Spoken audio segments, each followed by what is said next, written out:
I realized that I never introduced myself in videos.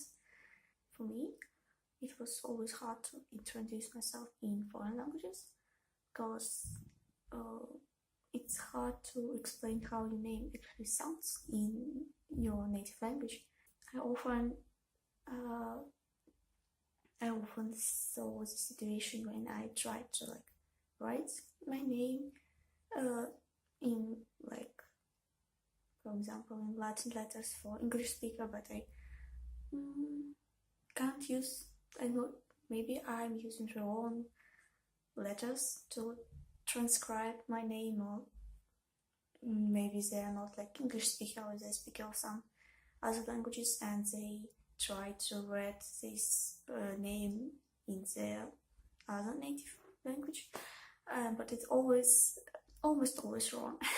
And so usually if I had to introduce myself in different language, I use the equivalent in that language and not my native name, because trying to explain your actual name or using your actual name sometimes leads to really strange misunderstanding, even if we're talking about similar languages. In our country there are 2 official languages, and in all the documents we have 2 names, in Belarusian and in Russian. So in Belarusian my name sounds like Hanna, and in Russian it's Anna. In real life I usually speak Russian, and so people who talk to me usually use my Russian name, so full version, or some nicknames or short versions, like Anya. When I'm talking about internet, it's going really strange. For a long time, on Russian websites, Vkontakte, for example, I used only my Russian name, but I must say it's a really common name in Russian-speaking countries, and seriously, when I came into some study group or I don't know anything, it's usually almost every time there is at least a few other girls with the name Anna. And if in a real life conversation you can understand there's someone talking to you or to other person with the same name, usually you can understand. But if you are in a group chat in some network, you can't understand. Is it was message for you or not? So a few years ago I renamed my profile and used my Belarusian name, but there's some other problems with that. In Belarusian there is a special sound, if believed to Wikipedia, it's also exists in some other languages like Kazakh and Polish, and some Turkish Arabic dialects and few other languages, but it's rare sounds, and it doesn't exist in Ukrainian and Russian. So some people who are talking to me maybe thought it's Ukrainian name, and they use the Ukrainian short forms and nicknames for the name, or they try to use it on the Russian manner, but in that language the common nicknames and short forms of the name are different. So when someone tried to name me Ganya, I'm like, oh guys, please, please don't do that, it's so weird. I know that such form of name exists in Ukrainian, but it doesn't exist in Belarusian, because I understand that the person would pronounce it with the wrong h. What's more important, this sound doesn't exist in English, and if you write the name in Latin alphabet, we use letter H to describe the sound, but it's not actually the same.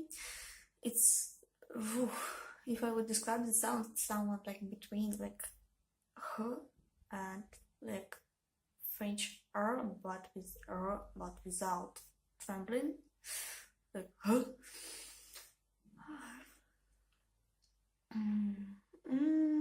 I'm so bad in phonetics. I studied English at school, and I usually our teacher use English equivalents if such equivalence exists for the name. So, for example, for name Maxim, they use Max. For Ekaterina, Katya, they use Kate, and for Anna, Anne. And so, for example, I signed my notebooks using that name, and so on and so forth. But over the internet, I usually write it's like Anya. But later, when I started to use my Belarusian name on Russian-speaking networks, I found out that actually name Hannah, it's a bit more closer to Hanna, in my opinion. So now, usually, if I write my name in English somewhere, I use a name Hannah. The other language I studied is French. I actually took classes at Lyceum. Our French teacher, she named us like on a French manner. And for the first year, there was another girl with the name Anna in the group. So she named me Anya and her Ani. But later, when I was on the next year, I was the only girl with such name in the group. So he named me both ways. So I personally prefer name Ani more. I also, I'm not like 100% sure, but probably name Annette it's like equivalent to Anna, but I'm not using it in like real life. I actually don't remember a situation when I had to introduce myself in French, like not in the class. But if I'll have to choose like a name to introduce myself, I will probably choose Annie. I don't know, was it interesting for you or not? For me, I think it's a very cool topic because usually when people are speaking about using other names as equivalent in different languages, I think it's usually about Japanese. I don't know why that like I really heard a lot that people had to choose another their Japanese name for themselves, but like nobody talk about different languages. Maybe it's because the Japanese versions are sometimes like really different from the original. But yeah, that's all. Thanks you for watching. I will see you in the next video. Goodbye.